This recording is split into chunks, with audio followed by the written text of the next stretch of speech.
राष्ट्रमाता जिजाऊ माँसाहेब, छत्रपती शिवाजी महाराज, छत्रपती संभाजी महाराज,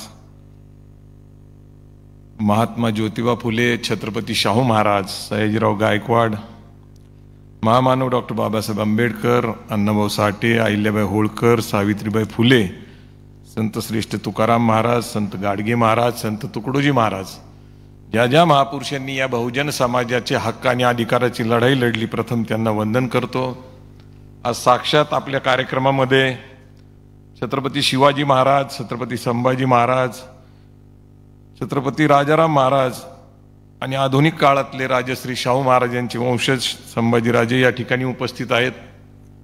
ज्यांचं ओजस्वी म्हणा, प्रेरणादायी म्हणा, चैतन्य देणारं म्हणा, विचार करायला लावणारं म्हणा, असं अप्रतिम असं व्याख्यान या ठिकाणी झाले ते आमचे मार्गदर्शक डॉक्टर शिवरत्न शेटे साहेब। या ठिकाणी राहुलच्या आई आहेत, त्यांची पत्नी या RS पापड उद्योगाच्या डायरेक्टर आहेत, त्यांची मुलगी ही ब्रँड अँबॅसिडर आहे। राहुल त्याबरोबर सहकारी म्हणून काम करणारे पप्पू शेठ आमचे मित्र आहेत, त्यांचा मुलगा आहे। इथं नव्याने जो ओरा केक निर्माण झाला त्याचेही मार्गदर्शक आहेत आणि माझे सहकारी विश्वास काशीद आहेत। खरं तर या ठिकाणी लोकेशजी उर्फ अजयसिंह सावंत आहे, विशाल आहे, प्रमोद आहे आणि एक मुद्दामून या कार्यक्रमाला अतुल लोंढे पाटील आलेले आहेत।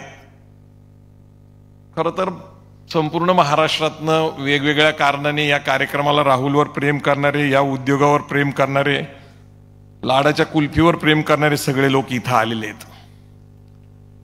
शिवरत्न शेटे सरांनी छत्रपती शिवाजी महाराजांच्या 6 जून 1674च्या राज्याभिषेकाचा जो वर्णन केलं, एवढे तर शब्द सर माझ्याकडे अपुरेच आहेत। आपलं ओजस्वी भाषण ऐकत ऐकत आम्ही मोठे झालेलो आहेत, पण 6 जून 1674ला छत्रपती शिवाजी महाराजांनी सांगितलं, अहद तंजावर तहद पेशावर अवघा मुलूक आपला। पण छत्रपती शिवाजी महाराजांनी देह ठेवला 3 एप्रिल 1680ला। शिवाजी महाराजांच्या हयातीमध्ये ते स्वप्न अपूर्ण राहिलं। 9 वर्ष संभाजी राजे लढले, परंतु दिल्लीपर्यंत ते पोहोचू शकले नाही। ताराराणी रडल्या, परंतु तेही स्वप्न अपूर्ण राहिलं। औरंगजेबानी शेवटी देह इथंच ठेवला, परंतु स्वप्न अपूर्ण राहिलं। परंतु छत्रपती शिवाजी महाराजांनी जे विचार आणि प्रेरणा दिले होते, अहद तंजावर तहद पेशावर अवघा मुलूक आपला। मराठ्यांनी एक दिवस पेशावर मध्ये अटके पार झेंडे जाऊन लावले आणि या देशावर जवळपास 100 पेक्षा जास्त वर्ष मराठ्यांनी राज्य केलं। ते राज्य शिवशाही होती, ती मराठेशाही होती, ती कदापिही पेशवाई नव्हती। कारण आपल्याकडे आदिलशाही, कुतुबशाही, मुघलशाही, निजामशाही ही गेली 700-800 वर्ष त्याच शाया राहिल्या, मग शिवशाहीची पेशवाई झाली कशी? हा माझा एक प्रश्न या निमित्ताने सर तुम्हाला आहे। कारण राज्य ओळखलं जातं त्या राजाच्या नावाने आणि ते छत्रपती शिवाजी महाराजांच्या शिवशाहीच्या विचाराने प्रेरणाने 110 वर्ष या भारत भूमीवर राज्य केलं। दिल्ली तख्तावर आपला राजा बसवला। पण अलीकडच्या काळामध्ये प्रत्येकाच्या घरामध्ये गेलं तर छत्रपती शिवाजी महाराजांचा राज्याभिषेकाचा एक चित्र असतं। महाराज सिंहासनावर बसलेले असतात आणि महाराजांना भेटायला आलेले मुघल असतील, आदिलशाही, निजामशाही, कुतुबशाही याचे सरदार असतील, पण झुकलेले दाखवले जातात। ते अँड्री ऑक्झिंडर हे ब्रिटिश त्या काळातले ईस्ट इंडिया कंपनीचे लोक शिवाजी महाराजांच्या समोर झुकलेले दाखवतात। सगळीकडे तुम्ही बघितलं तर हेच तैल्यचित्र, हेच चित्र रंगवलं जातं। त्या काळात फोटोग्राफी नव्हती, त्यामुळे ते काल्पनिक चित्र आहे, परंतु ते कुठंतरी लिहिलेलं आहे। कुठंतरी लिहिलेलं असल्यामुळे त्या कल्पनेच्या आधारावर छत्रपती शिवाजी महाराज सिंहासनावर बसलेले आहेत आणि ईस्ट इंडिया कंपनीचे लोक नजराना घेऊन त्यांना वाकून झुकून मुजरा करतायत, असं चित्र आपल्या प्रत्येकाच्या घरात दिसतं। मला सर प्रश्न असा पडला की त्या काळामध्ये जर छत्रपती शिवाजी महाराजांनी आदिलशाही, मुघलशाही आणि कुतुबशाही यांच्यावर राज्य, या चारी शाहीवर राज्य करायचं ठरवलं असेल तर त्यावेळेस त्यांची मर्यादा होती पेशावर पर्यंत. आणि म्हणून अहद तंजावर तहद पेशावर अवघा मुलुक आपला. पण जर आज शिवाजी महाराज जन्माला आले तर त्यांच्या समोर स्पष्ट चित्र आहे. जे ब्रिटिश माझ्या पुढे झुकलेले आहेत, मला नजरानं घेऊन आलेले आहेत, माझ्या दरबारात नोकरासारखे उभे राहिलेले आहेत, त्यांनी मात्र जगावर राज्य केलं. आणि मी 21व्या शतकात जर जन्म घेतला तर मी अहद तंजावर तहद पेशावरचा आग्रह धरणार नाही. मी आग्रह धरल अहद ऑस्ट्रेलिया तहद कॅनडा अवघा मुलुक आपला. तंजावर ते पेशावरचं, ऑस्ट्रेलिया ते कॅनडा, याचा अर्थ दक्षिणेतलं शेवटचा देश ऑस्ट्रेलिया आणि वरचा देश कॅनडा. याचं कारण असं आहे की छत्रपती शिवाजी महाराजांची प्रेरणा आणि विचार हे आपल्याला कायम लक्षात ठेवले पाहिजे आणि त्याचा विस्तार केला पाहिजे. आजच्या कार्यक्रमाचे युवराज छत्रपती संभाजीराजे ज्यांचे वंशज आहेत ते राजश्री शाहू महाराज. आम्ही चळवळीतल्या लोकांनी राजे नालायकपणाच केला. पहिली गोष्ट का, आम्ही सोयीचे शाहू महाराज, सोयीचे बाबासाहेब आंबेडकर, सोयीचे सयाजीराव गायकवाड, सोयीचे महात्मा फुले सांगितले. अहो, शाहू महाराजांनी शाहू मिल स्थापन केली होती ना त्या काळामध्ये. कपड्याची सगळ्यात चांगली मोठी मिल ही कोल्हापूरमध्ये शाहू महाराजांनी स्थापन केली होती.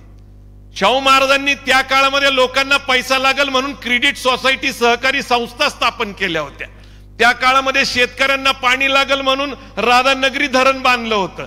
त्या काळामध्ये बाजारपेठ असली म्हणून जयसिंगपूरमध्ये गुळाची आणि हळदीची बाजारपेठ निर्माण केली होती. कोल्हापूरमध्ये व्यवसाय वाढावा म्हणून राजारामपुरी वसवली होती. आम्ही का नाही सांगत राजे? आम्ही शाहू महाराजांच्या नावाने आर्थिक चळवळ मराठ्यांमध्ये का उभं करत नाहीये? आपण आपल्या सोयीचं राजकारण करतो, आपल्याला हवं ते करतो, आपल्याला जे पाहिजे तेच घेतो. म्हणून मी नेहमीच सांगायचो की छत्रपती शिवाजी महाराज आपण आपल्या सोयीप्रमाणे वापरलं. कधी दलितांच्या विरोधात वापरला, कधी मुसलमानांच्या विरोधात वापरला. पण छत्रपती शिवाजी महाराजांच्या राज्यात तसं होतं का? नागनाथ महाराला त्यांनी पाटील केलं होतं आणि त्यांचा दर्या सारंग असेल, त्यांचा पहिला सरसेनापती असेल, हा मुसलमान होता. पण आपण धर्म आणि जातीच्या नावाखाली आमच्या महापुरुषांचा विचाराचा वापर केला. पण आता ते चालणार नाही. सयाजीराव गायकवाड असतील, त्या काळामध्ये सयाजीराव गायकवाडांनी बडोदा युनिव्हर्सिटी स्थापन केली. त्या काळामध्ये बडोदा बँक स्थापन केली. त्या काळामध्ये लायब्ररी, ग्रंथालयाची चळवळ उभी केली.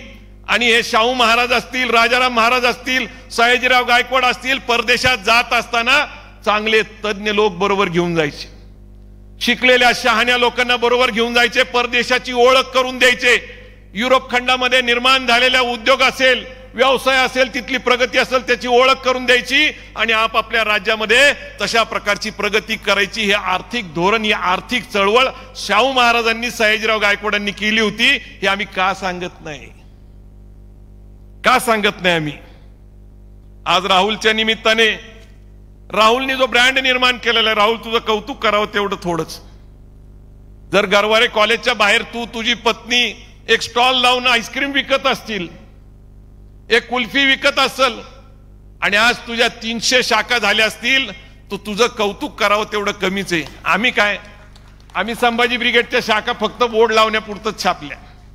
कधी मराठा महासंघाचे पुढचे कार्यक्रम आमच्याकडे कधीच नव्हते. राहुल,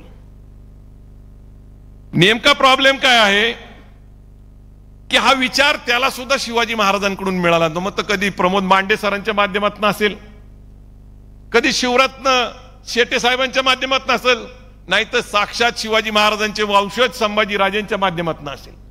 पण तुला सुद्धा तो शिवाजी महाराजांकडून मिळाला, हे जास्त महत्वाचं आहे. आणि आज तू शाखेचा विस्तार करतो म्हणजे काय? हे आत्ताच्या काळातले नवीन किल्ले आहेत. शिवाजी महाराजांचा तो किल्ला दत्तक घ्यायचं म्हटलं हे मोठीच गोष्ट आहे. असे उद्योगपती निर्माणच झाले पाहिजे. पण किल्ले 369 आहेत, एवढं मात्र लक्षात ठेवा. 369 किल्ले शिवाजी महाराजांनी त्या काळामध्ये घेतले होते. आणि प्रत्येक एक उद्योगपतीने जर एक किल्ला दत्तक घेतला तर 369 किल्ले सुद्धा फार काळ लागणार नाहीये. परंतु राहुल, तुझं एक कौतुक करायला पाहिजे की तू नुसता लाडाच्या कुल्फीवर थांबला नाही. मला तुझं कौतुक याच्यासाठी करावं असं वाटतं की नेहमी एक खंत राहायची. मी उस्मानाबादला गेलो, सोलापूरला गेलो की भाषणामध्ये नेहमी म्हणायचो की साऊथ इंडियन डिशेस म्हणजे काय, इडली असेल, इडली सांबर असेल, उत्तप्पा असेल, डोसा असेल, म्हणजे दक्षिणेतल्या केरळच्या शेवटच्या टोकापासून काश्मीर पर्यंत आणि जगामध्ये कुठेही गेलं तर साऊथ इंडियन डिशेस मिळतात. अगदी संभाजीराजेंबरोबर कधीतरी आमच्या सारख्या सामान्य माणसांना त्यांच्याबरोबर फिरायची संधी मिळते कॅनॉट प्लेसला, आणि कॅनॉट प्लेसला गेल्यानंतर सुद्धा साऊथ इंडियन डिश मिळते. काय रे लोकेश, काय नाव आहे त्याचं? सारवण भवन. बघा बरोबर आहे. आता काय आमचं थोडस मराठी कच्च आहे. सर्वाना भवन, सर्वाना भवन अमेरिकेमध्ये आहे, सर्वाना भवन जपानमध्ये आहे, सर्वाना भवन लंडन मध्ये आहे. जवळपास सिंगापूर पर्यंत जगातल्या काही 40-50 देशामध्ये सर्वाना भवन आहे. ते साऊथ इंडियन डिशेस विकत. जगातले मी साहेब फक्त 63 देश फिरलोय, 200 वेळा परदेशात जाऊन आलेलो आहे. जगातलं सगळ्यात हॉट डेस्टिनेशन म्हणजे जिथं हॉलिवूड बॉलिवूडचे सगळे कलाकार असतात त्या ठिकाणी पण मी जाऊन आलो. पण तिथं गेल्यानंतर त्या बेटावर मला आश्चर्य वाटलं की तिथं सुद्धा दिल्ली दरबार नावाचं हॉटेल आहे, तंदूर नावाचं हॉटेल आहे. जगातल्या 63 देशामध्ये मी पंजाबी फूड पाहिलं. मला नेहमी वाईट वाटतं की पंजाबी लोकांची रोटी असेल नाही तर पराठा असेल, हे खूप सुंदर आहे. मग त्यांचं पनीर असेल नाही तर दाल तडका असेल, पण त्यांनी स्वतःचं खाद्य एक व्यापार व्यवसाय म्हणून केलं आणि जगभर पोहोचवलं. जगामध्ये साऊथ इंडियन डिशेस आणि पंजाबी डिशेस इंडियन फूड म्हणून विकलं जातं. पण आमच्या मराठी संस्कृतीचं खाद्य संस्कृती काय वाईट आहे. तुम्ही जळगाव मध्ये गेला तर जळगाव मध्ये काय फेमस आहे माहिती तुम्हाला? काय फेमस आहे?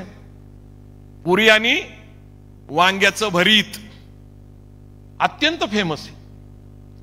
त्याच्या खाली आला खेडमध्ये, नाशिकमध्ये, मनसरमध्ये अगदी मटणाच्या तोडीचं असतं. काय असतं ते? मासवडी. मासवडी जर खाल्ली ना, तुम्हाला सांगतो की मटणाची सुद्धा चव लागते, इतकं सुंदर आहे. आणि आता ज्यांच्या राज्यातनं आपण आलो ते कोल्हापूर, आता सगळे पुरस्कार कोल्हापूरकरांनी नेलेत. त्या कोल्हापूरचा पांढरा रस्सा आणि लाल रस्साचं तर काय बातच वेगळी. पांढरा रस्सा, लाल रस्सा म्हणजे कोल्हापुरी चव. कोल्हापूरचे लोक तर काय मला वाटतं आठवड्यातनं 5 दिवस तर खातातच खातात, त्यांची काही शंका घ्यायचं काही कारणच नाही. पण सोलापूर आणि उस्मानाबाद सारख्या ठिकाणी सुद्धा दही दफाटा, थालपिठलं किंवा आत्ताच तू सांगितलं ते शेंगदाण्याची पोळी आणि गुळपोळी म्हणजे, आणि दुसरी खवापोळी. राहुल, मी परवा दिवशी सोलापूरला गेलो होतो आणि निसर्ग हॉटेलमध्ये हे सगळं खाल्लं होतं बरं का. हे काय असेल ते असेल मला माहित नाही. लॉ ऑफ अट्रॅक्शन असेल. लॉ ऑफ अट्रॅक्शन म्हणजे आपलं एकमेकाच्या मनातलं प्रेम एकमेकाला व्यक्त होत असतं. आणि ते दही दापाटा खाल्ला होता, थोडीशी गुळपोळी पण खाल्ली होती आणि थोडी खवापोळी पण खाल्ली होती. मला माहित नाहीये की तू संकल्प केलाय की महाराष्ट्राच्या कानाकोपऱ्यामध्ये हे सोलापूर आणि उस्मानाबादचं खाद्य तू पोहोचवणार आहे. आणि ते पंजाबी पराठा आणि त्यांच्यापेक्षा चांगलं दर्जाचं तू देणार आहेस, हे मला त्याचं कौतुक वाटतं. आता शुगरचं बोलला तर राहुल, मला पण प्रचंड टेन्शननी शुगर झालेली. आजकाल जवळपास तुम्ही जर चेक केली तर बऱ्याच लोकांना शुगरचा त्रास आहे. आता आपली खाद्य संस्कृती बदललेली आहे. पूर्वी आपल्याकडे जे नव्हतं ते आपण आता खायला लागलेलो आहे. खूप टेस्टी खातो, खूप चांगलं चवदार खातो. पण काय काय व्हायना, माझी काळजी घेऊन तू ओरा केक काढला. आता मी तसा केकचा फार शौकीन आहे. आता ओरा केक खायची संधी मिळेल असं कधी स्वप्नातही वाटलं नव्हतं. पण आत्ताच नुकतीच डिटेक्ट झालेली आहे शुगर. आणि आता खायला सर राजेंनी मला एकदा भेटले पहिल्यांदा विचारलं, कमी झाली का शुगर, कसं आहे शुगर बद्दल, बरं आहे का? म्हणले मला पण चेक करायला पाहिजे आता, कारण त्यांच्यावर देशाचा ताण आहे, मला महाराष्ट्राचा आहे. प्रश्न असा आहे की जर धंदा करायचा असेल तर धंदा त्याचे नियम आहेत. RS पापड ग्रुपचा आपल्याला विस्तार जगभर करायचा असेल तर त्याचे काही नियम आहेत. आणि त्या नियमाचा पहिला अंश आहे ते म्हणजे क्वालिटी. पहिलं पप्पू शेठ, तुम्ही ती क्वालिटी दिलेली आहे, ती टेस्ट दिलेली आहे, जिभेवर रेंगाळणारी टेस्ट आहे. पप्पू शेठ हे आधारस्तंभ आहेत आपल्या सगळ्यांचे. ते राजस्थानचे आहेत आणि ते DYSP होते एकेकाळी, आणि आता ते आईस्क्रीम उद्योगामध्ये आपल्या सगळ्यांना मार्गदर्शन करतात. त्यांचा मुलगा आहे, त्यांचे बंधू पण या ठिकाणी आलेत, पप्पू शेठ. तर क्वालिटी, क्वालिटी चांगली असेल तर पुण्यामध्ये मी तुम्हाला सांगतो आईस्क्रीम फेमस होत्या. पहिली गुजर मस्तानी होती, कोंडाळकरची सुजाता मस्तानी होती, कावरेंची आईस्क्रीम, हे सगळे मराठीच बरं का. सगळे दुधाच्या व्यवसायात ना आईस्क्रीम मध्ये. आमच्या घरी लहानपणी राहुल तू कुल्फीची आठवण करून दिली. माझी आजी आठवते ते गोल फिरवत बसायचे, बर्फ टाकायची आणि ते फिरून फिरून म्हणजे आटवलेलं दूध म्हणजे प्रक्रिया 1.5-2 तासाची चालायची, मग मिळायची ती आईस्क्रीम, म्हणजेच त्या काळामधली कुल्फी. परंतु राहुल क्वालिटी बरोबर क्वांटिटी मध्ये हे लोक कमी पडले. ते तेवढंच. पुण्याचं वैशिष्ट्य काय होतं, आमची कुठेही शाखा नाही. आणि राहुलचं वैशिष्ट्य आहे की आमची कुठं शाखा नाही ते सांगा. तर हा जो बदल आहे आधुनिक जगामध्ये 90 आणि 91 नंतर जागतिकीकरण स्वीकारलं आणि जागतिकीकरणाने परदेशातला माल भारतात यायला लागला, तर भारतातला माल परदेशात जायलाच पाहिजे. कारण गिव्ह अँड टेक असलं पाहिजे, समतोल साधला पाहिजे. सुजाता मस्तानीने अलीकडच्या काळामध्ये काही शाखा काढलेल्या दिसतात पुण्यामध्ये. कावरे कोल्ड्रिंकनी फॅक्टरी काढलेली दिसते, परंतु काळ खूप गेलेला आहे. 30-30, 40-40, 50-50 वर्ष एकाच शाखेवर यांनी अर्थकरण केलं. पण राहुल तू 4 वर्षामध्ये 300 शाखा काढल्या. Quality quantity. आज 50,000 तू कुल्फी दिवसाला बनवतो, हे ऐकलं तरी आश्चर्य वाटतं. आणि नुसतंच तू थांबला नाही, तू ब्रँडिंग करायला लागलेला आहेस, कुल्फीची ब्रँडिंग. आपली छोटीशी मुलगी त्याची ब्रँड अँबॅसिडर होती, त्याच्यासाठी कॅटरीना कैफ लागत नाही. अर्थात कॅटरीना कैफ आली तर वेगळाच प्रभाव असतो, लक्षात ठेव. आलिया भट लागत नाही. मराठीतली एखादी हिरोईन आता तू आणली असती तर अजून जरा जास्त गर्दी झाली असती. परंतु तरीही तू भविष्यामध्ये आपली मुलगी ही ब्रँड अँबॅसिडर केली आणि तुझं कौतुक करावं तेवढं थोडे. तुझे आम्हाला मानचिन्ह दिलं, आता स्मृतिचिन्ह दिलं, ते तुझ्या मुलीच्या हातामध्ये कुल्फी असलेलं, हे आम्हाला कायम स्मरण राहील की आपली मुलगी असेल, आपली बायको असेल आणि आपली आई असेल, याच्यावर विश्वास ठेवून बिझनेस करणाऱ्या माणसाला कुणीही संपू शकत नाही. लक्षात ठेव. नफा तोटा सर होतच राहणार आहे, तेजी मंदी येणारच आहे, संकटामध्ये संधी असती आणि ती संधी राहुल घेतच राहणार आहे. माझ्या मनात बिलकुल शंका नाहीये. कारण तुझ्या मागं आई आहे, तुझ्या मागं बायको आहे आणि तुझं भविष्य मुलगी आहे.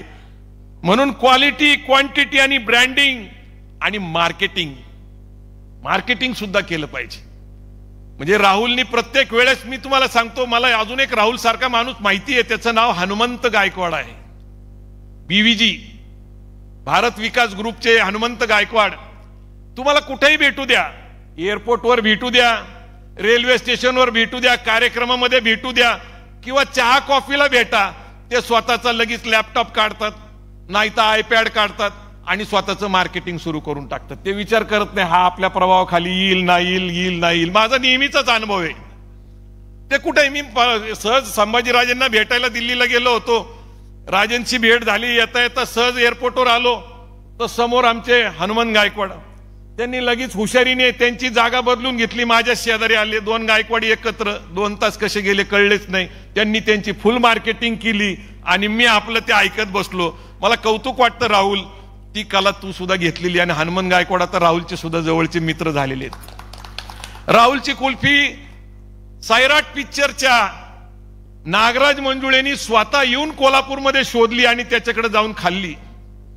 सयाजीराजे हॉटेलमध्ये उतरले असताना सयाजी शिंदेनी आठवण काढली, राहुलनी तत्काळ त्यांना पोचवली. म्हणजे मराठी फिल्म इंडस्ट्रीमध्ये सगळ्यात जास्त ब्रँडेड कुल्फी जर कुठली असेल तर ती राहुलची कुल्फी आहे. म्हणून मार्केटिंग फार महत्वाचं आहे आणि मार्केटिंग कसं करावं ते राहुलकडून शिकावं. राहुलनी लगेच फेसबुक पोस्ट टाकलीच पाहिजे. आज सैराटचे डायरेक्टर नागराज मंजुळेंनी आमच्या कुल्फीची चव चाखली, जिभेवर रेंगळणारी चव. सयाजी शिंदेनी चव चाखली, राजेंद्र पवार बारामती अॅग्रोचे त्यांनी चव चाखली आणि शेवटी ती चव चाखल्यामुळं आम्ही भीमतडीमध्ये सगळ्यात जास्त व्यवसाय केला 7.5 लाखाचा. काय बरोबर आहे का नाही राहुल? म्हणून क्वालिटी होती, क्वांटिटी पण होती, ब्रँडिंग पण केलं होतं आणि म्हणून मार्केटिंग पण झालं. आता फ्रँचायझीच्या माध्यमातून जास्तीत जास्त लोकांपर्यंत पोहोचायचंय. आणि राहुल तुझं कौतुक याच्यासाठी केलं पाहिजे की युवराज छत्रपती संभाजीराजेंच्या हस्ते, डॉक्टर शिवरत्न शेटे यांच्या हस्ते आज तू तुझ्या टीमचं कौतुक केलं. लक्षात ठेव, तू हे सगळं करू शकतोस, quality, quantity, branding, marketing, franchise, पण पप्पू शेठ आणि त्यांच्या टीम शिवाय हे कदापि शक्य नाही. कारण तू तुझ्या टीमला जपलेलं आहे. पप्पू शेठनी लॉकडाऊन मध्ये तुझ्या टीमला जपलेलं आहे आणि ही टीम ही खरी तुझी ताकद आहे. लक्षात ठेव, हे प्रोटीन आहे तुझं. आणि म्हणून एखादा धंदा व्यवसाय उभा करायचा असेल तर मराठी माणसांनी पहिल्यांदा शिकलं पाहिजे की शिवाजी डोक्यात आणि गांधीजी खिशात असल्याशिवाय जगात किंमत नाही.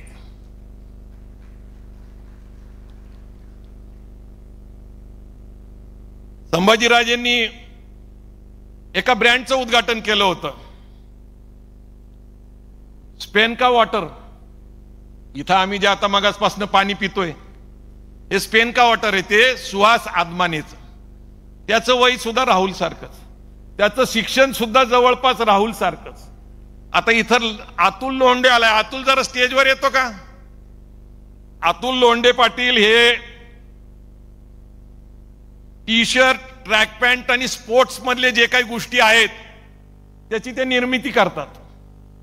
मला आश्चर्य वाटलं. मी सोलापूरला परवा दिवशी माझं अहत तंजावर तहत पेशावर अवघा मुलुक आपला याच्यावर व्याख्यान होतं, MEA संघटनेने ठेवलं होतं. अतुलचा खूप आग्रह झाला म्हणून रात्री 11:30 वाजता अतुलची फॅक्टरी बघायला गेलो. 20,000 स्क्वेअर फूटची फॅक्टरी. अतुल जरा इकडे या, पुढे या.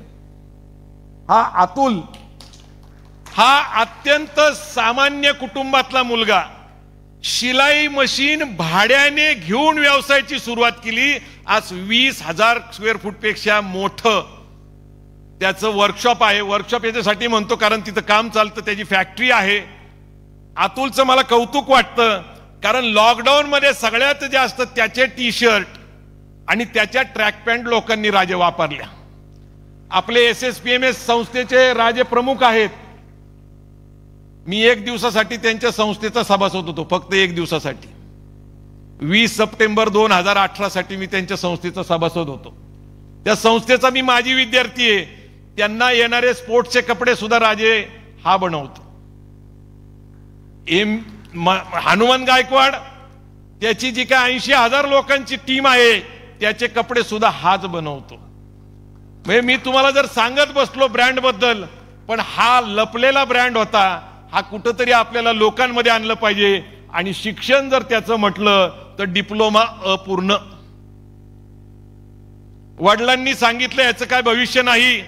मला वाटतं तू जरा इथं कुठंतरी ऍडजस्ट करून बस. राहुलच्या शेजारी काय आपल्याला तिथंच बसायचं. ते शेजारी विश्वास काशीत बसलाय, तो ब्रँडिंगचा मास्टर आहे. तुझी ओळख झाली पाहिजे. बसा बसा बसा. सुहासचा ब्रँड ज्या वेळेस राजेंनी लॉन्च केला त्याच्यानंतर तो ब्रँड आज देशातल्या 22 5 स्टार हॉटेलमध्ये आहे. त्याच्याही शिक्षणाची तीच बोंब. म्हणजे शिक्षणाचा आणि व्यवसायाचा काय संबंध असतो असं मला वाटत नाही. कारण शिकल्यानंतर साहेब, डॉक्टर साहेब, प्रॉब्लेम असा होतो की तो नोकरी शोधत फिरतो आणि नोकरी शोधत बसल्यामुळे तो नोकरीतच समाधानी राहतो. आणि आमच्यासारखे अर्धशिक्षित लोक जे आहेत ते उद्योगाकडे जातात कारण आम्हाला कोणी नोकरीच देत नाही. मग आम्ही नोकरी नाही देत म्हणून उद्योग काढतो आणि उद्योग काढल्यानंतर शिकलेले शहाणे आम्ही आमच्याकडे कामाला ठेवतो. आणि मग आम्ही चर्चा करतो ती quality, quantity, branding, marketing, franchise हे सगळं करण्यासाठी आम्ही शहाणे लोक घेतो ना. मग आता हे सगळं चांगलंच आहे. पंजाबी फूड, साऊथ फूडला आता आपण आपलं मार्केटिंग करायचं ठरवलेलंच आहे. सांगण्यासारखं खूप आहे. आज राहुलचं कौतुक करावं तेवढं थोडंच आहे. पण मला एक छानशी गोष्ट सांगायची. या देशाचं वैशिष्ट्य असं आहे की मी पंजाबमध्ये गेलो होतो, हरियाणामध्ये गेलो होतो. 14 जानेवारीला तिथं एक कार्यक्रम असतो पानिपतच्या युद्धानिमित्त. आणि तसंच मग पुढं पंजाब आणि हरियाणामध्ये फिरलो. फिरत असताना मी पंजाबी आणि जाट लोकांना विचारायचो की पंजाबची, हरियाणाची राजधानी काय. सर काही लोक सांगायचे की पंजाबची राजधानी टोरंटो आहे आणि काही सांगायचे की सिडनी आहे. मला आश्चर्य वाटलं की बाबा नेमकी राजधानी काय आहे. तर त्याची राजधानी चंदीगड आहे, हरियाणा आणि पंजाबची एकच राजधानी आहे दोन्ही मिळून. पण तो ते टोरंटो आणि सिडनी का म्हणतात? कारण पंजाबी आणि जाट लोकांची संख्या ऑस्ट्रेलिया आणि कॅनडामध्ये प्रचंड मोठ्या प्रमाणामध्ये आहे. केरळमध्ये दक्षिणेत गेलो, केरळमध्ये फिरत होतो, फिरता फिरता सहज विचारायचो केरळची राजधानी काय? कुणाला माहिती का केरळची राजधानी काय? पण केरळमधले लोक केरळची राजधानी दुबई सांगतात. कारण केरळचे लोक आखाती देशामध्ये फक्त 45 लाख लोक आहेत आणि आखाती देशामध्ये हे 45 लाख लोक केरळमध्ये जे पैसे पाठवतात नॅशनलाइज बँकेच्या माध्यमातून, ती रक्कम आहे फक्त 11,25,000 कोटी. महाराष्ट्राचं बजेट 4.5 लाख कोटी महाराष्ट्र सरकारचं. केरळचे लोक परदेशात उद्योग व्यवसाय नोकरी निमित्त पैसे पाठवतात. या देशातले एनआरआयची संख्या मला माहिती आहे, प्रचंड मोठ्या प्रमाणात पैसा येणार आहे. पण एक उदाहरण फक्त सांगतो की गुजरातमध्ये एक शहर आहे, शहर नाहीये कारण ते शहर मोठं असतं, गाव आहे. लोकेश काय नाव आहे त्या गावाचं? काय नाव? धर्मपुरी. कच्छ जिल्ह्यामध्ये. मी विचारतो कारण त्याचं लक्ष आहे का नाही. कारण काय होतं की काय आपले लोकांना प्रश्न विचारत राहिले, संवाद केलं म्हणजे ते आपण त्यांचं आपल्याकडे लक्ष आहे का नाही ते बघायचं असते. दिस इज टेस्टिंग फॉर्म्युला. तर त्या गावातले फक्त 1900 लोक परदेशात आहे. किती? 1900. त्या गावामध्ये 7,000 लोकसंख्या आहे. 17 राष्ट्रीयकृत बँका आहेत आणि त्या प्रत्येक बँकेमध्ये 100 कोटीपेक्षा जास्त ठेवी आहेत आणि देशातली एनआरआयचे डिपॉझिट असलेलं ते सगळ्यात पहिलं गाव आहे, 1 नंबरचं गाव आहे. आणि हे लोक परदेशामध्ये इंग्लंड असेल, अमेरिका असेल, कॅनडा असेल, आफ्रिकन कंट्रीज असतील, या 1900 लोकांनी तिथं स्थायिक झालेत उद्योग व्यवसाय नोकरी निमित्त आणि आपल्या उत्पन्नातला काही पैसा ते गावात पाठवतात. त्या पैशामध्ये तिथली शाळा चालती, तिथलं हॉस्पिटल चालतं, तिथलं वॉटर पार्क चालतं. तुमच्या तिकडे आहे ना सयाजीराजे, संभाजीराजेंचे नातेवाईक आहेत ते सयाजीराजेवाले, तर म्हणजे माहिती असावं ना. आता ते सयाजीराजे पार्क सारखं त्या गावाचं पार्क आहे. या गावाचं अर्थकारण इतकं मोठं आहे की देशात ते नंबर 1चं गाव आहे. अशी गावं गुजरातमध्ये, राजस्थानमध्ये सुद्धा प्रचंड मोठ्या प्रमाणामध्ये. मला सांगायचं एवढंच आहे की आता मुंबई पुण्यामध्ये उद्योगधंद्याची कल्पना करू नका. कारण आज जर शिवाजी महाराज जन्माला आले तर ते अहद तंजावर तहत पेशावर अवघा मुलुक आपला म्हणतील. तर लाडाची कुल्फी कुठं खायला जायचे आपल्याला? कॅनडाला, ऑस्ट्रेलियाला. पण सगळ्यात पहिलं आपलं लक्ष काय आहे? दुबई. ज्या बुर्ज खलिफाला जगातली सगळ्यात उंच इमारत मानली जाती. विशाल आणि प्रमोद इथं साक्षीदार आहेत. आम्ही दुबईला गेलो होतो आणि लोकेश आतापर्यंत आम्ही 20 वेळा दुबईला गेलेलो आहे. आम्ही डॉक्टर शिवरत्न सर, राहुलला पहिला कोट आम्ही दुबईमध्ये घेतला. कारण काय आहे की कोट घातल्याशिवाय उद्योगपती वाटतच नाही हो. एक आता त्यांचं नाव घेत नाही मी, त्यांचा किस्सा आहे कारण आता ते जरा वेगळ्या कारणाने घेता येत नाही नाव. ते टेलिफोन साफ करायचा बिझनेस करायचे आणि ते टेलिफोन साफ केला की ते काय करायचे, एक अत्तराचा बोळा त्याच्यामध्ये ठेवायचे म्हणजे फोन करताना त्याचा चांगला वास घ्यायचा. आणि मग असे ते हॉटेलमध्ये घरगुती वगैरे काम करायचे. त्यांना ब्लू डायमंडचं पुण्यातलं किर्लोस्करांनी काम दिलं. ब्लू डायमंडचं काम मिळाल्यानंतर त्यांनी ताज हॉटेलमध्ये काम करायची इच्छा व्यक्त केली. तर किर्लोस्करांनी शिफारस केली. ते ताज हॉटेलमध्ये गेले. पण ताज हॉटेलच्या दरबान म्हणजे दारात जो असतो त्यांनीच त्यांना आत प्रवेश दिला नाही. कारण पायात चप्पल आणि पॅन्ट शर्ट बुश शर्ट साधा होता, प्रवेश मिळाला नाही. आता प्रवेश मिळाला नाही त्याचं कारण काय होतं, तर त्यांनी जो पेहरावा केला होता फर्स्ट इम्प्रेशन, त्या फर्स्ट इम्प्रेशनमुळे त्यांना ताज हॉटेलमध्ये प्रवेश मिळाला नाही. ते परत आले. काही दिवसांनी किर्लोस्करांची भेट झाली. किर्लोस्करांना त्यांनी तक्रार केली की मी एवढं तुमच्या सांगण्याहून धडपड करत कसं पैसे जमून मुंबईला पोहोचलो, ताज हॉटेलमध्ये पोहोचलो, पण दरबांनी तर मला आतच सोडलं नाही.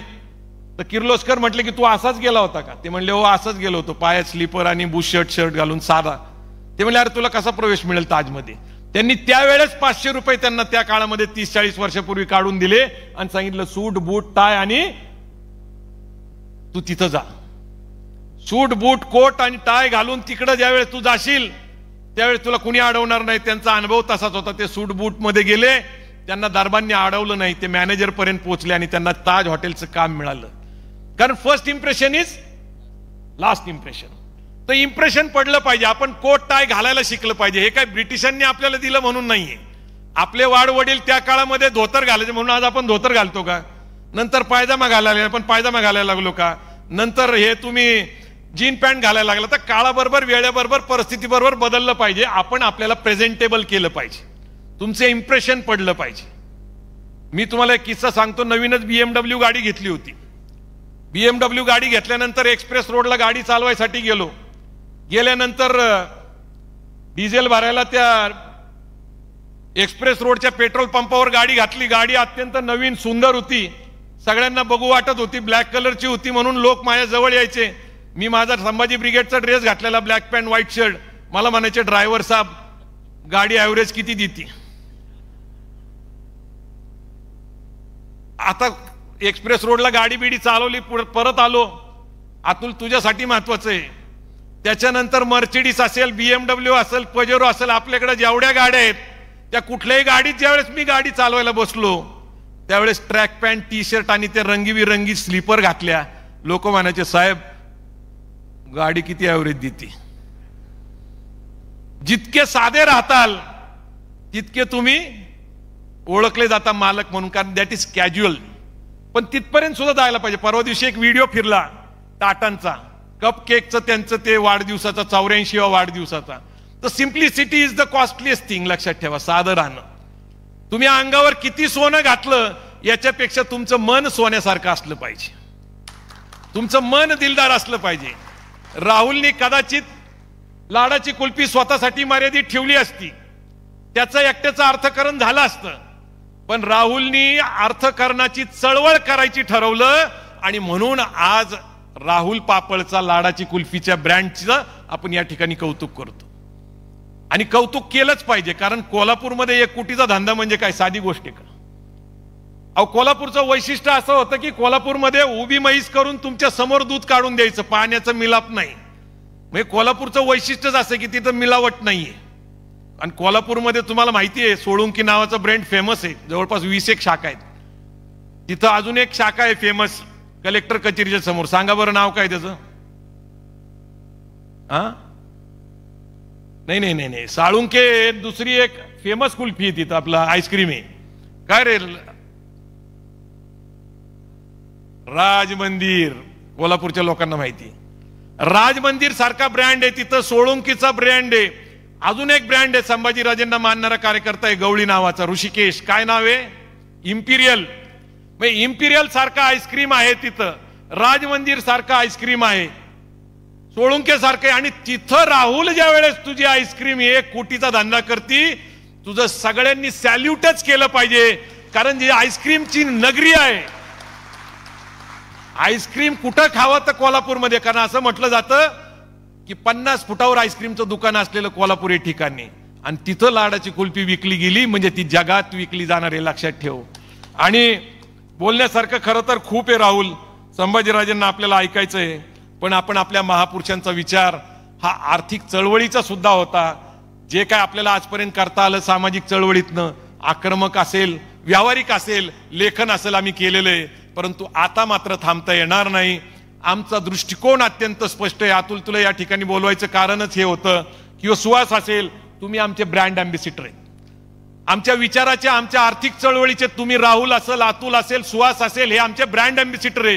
कारण तुमचं शिक्षण नसताना सुद्धा तुम्ही एका विचाराने, एका प्रेरणेने, एका हार्डशिपने, जसं आपल्याला सरांनी सांगितलं, शिवरत्न सरांनी, की हार्डशिप केलं पाहिजे.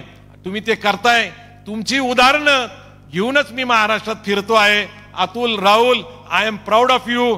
या ठिकाणी मला बोलण्याची संधी दिली, मला या ठिकाणी सन्मानित करण्यात आलं. या ठिकाणी बोलत असताना शेवटचं एवढं वाक्य मात्र तुमच्या मनावर बिंबवतो की अहद तंजावर तहद पेशावर अवघा मुलुक आपला. छत्रपती शिवाजी महाराज आज जन्माला आले तहत ऑस्ट्रेलिया, तहत कॅनडा, अवघा मुलूक आपला. जय जिजाऊ, जय शिवराय.